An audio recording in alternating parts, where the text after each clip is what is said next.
안녕하세요. 성경 통독을 돕는 바이블 가이드입니다. 오늘은 에스겔 10장에서 12장까지입니다. 이 역사가 이끌어가는 것이 아니라 하나님의 묵시가 이끌어가는 것입니다. 그러므로 모든 것은 묵시 속에서 정해진 계획에 따라 움직이고 있는 것입니다. 그렇다면 이 사실을 말씀을 통해서 확인하고 그 사실을 믿는 성도라면 어떻게 살아내야 할까요? 하나님께서는 에스겔에게 성전 안에서 행해지고 있는 온갖 가증한 우상 숭배의 현장을 목격하게 하시고 이제 예루살렘 성읍과 성전에는 불의 심판만 남았음을 말씀하십니다. 이 심판을 위해서 하나님께서는 가는 베옷을 입은 사람에게 구름 밑에 있는 바퀴 속에 들어가 그 속에서 숯불을 두 손 가득히 옮겨가지고 성읍에 흩으라고 명령하십니다. 이 불이 예루살렘 성읍에 뿌려지면 예루살렘은 불의 심판을 받는 것입니다.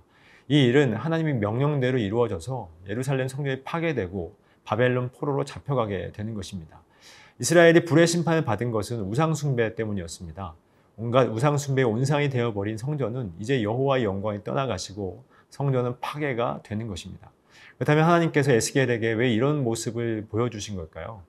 이스라엘은 자신들이 심판을 받을 마땅한 존재임을 모르고 있었기 때문에 그렇습니다. 이것을 알았다면 그들은 심판 앞에서 자신들의 죄악을 고백하고 긍휼을 구했을 것입니다. 그러나 여전히 우상 숭배를 하고 있다는 것은 자신들이 지금 어떤 처지에 놓여 있는지를 모르고 있는 것입니다.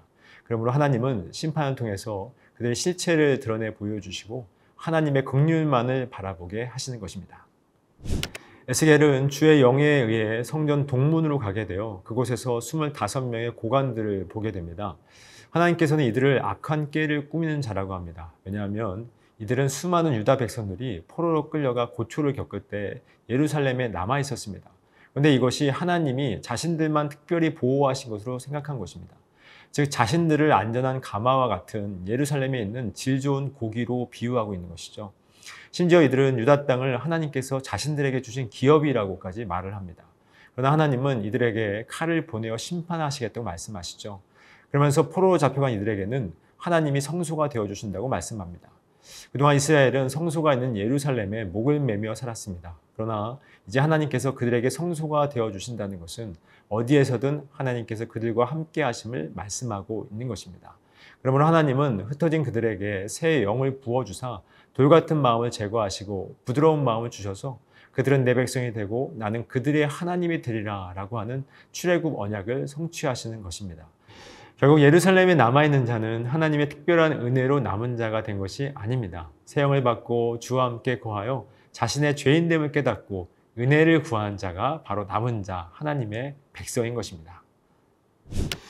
에스겔에게 여호와의 말씀이 임합니다. 에스겔을 인자라고 부르시면서 내가 볼 눈이 있고 들을 귀가 있는데도 여전히 하나님의 말씀을 무시하는 반역한 족속 중에 거한다고 합니다.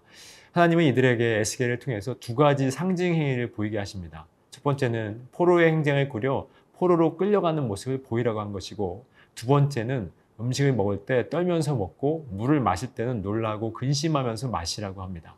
하나님께서 이들에게 상징 행위를 보이게 하신 이유는 이들은 포로로 잡혀와 있으면서 아직도 거짓 선지자들의 말에 현혹되어 헛된 희망을 품고 있었기 때문입니다. 심지어 이들은 날이 더디고 모든 묵시가 사라진다고 합니다. 그러나 하나님은 이 속담을 사용하지 못하게 하시고 오히려 그들이 사라지리라고 한 여호와의 묵시의 응함이 가깝다고 하십니다. 그러나 에스겔이 여호와의 묵시를 분명하게 증거하였음에도 그들은 이 묵시는 여러 날 후의 일이라고 합니다. 그러나 에스겔의 상징 행위는 그대로 역사 속에서 이루어집니다.